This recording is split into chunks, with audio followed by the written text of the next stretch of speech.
2 milioi langabe zifra honek nabarmentzen du sindikatuentzat politika ekonomikoak porrot egin duela. Horregatik gaurkoa festa eguna ez ezik aldarrikapen eta salaketa eguna ere badela azpimarratu dute UGTek eta komisionesek.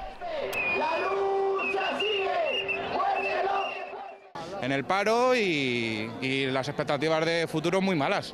Ese es el futuro, 3 años más sin solucionar el paro.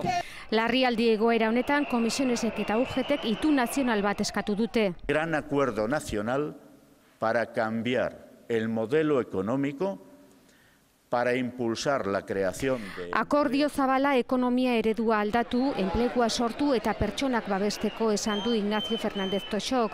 Egoerari buelta emateko elkarlanean aritzeko prest daude, baina Espainia egoera honetatik ateratzeko ardura nagusia gobernuak duela gogoratu dute.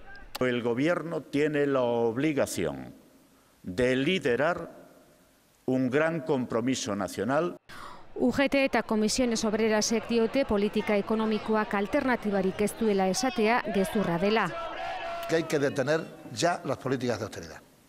Y hay que apostar con urgencia por un programa de recuperación de la economía.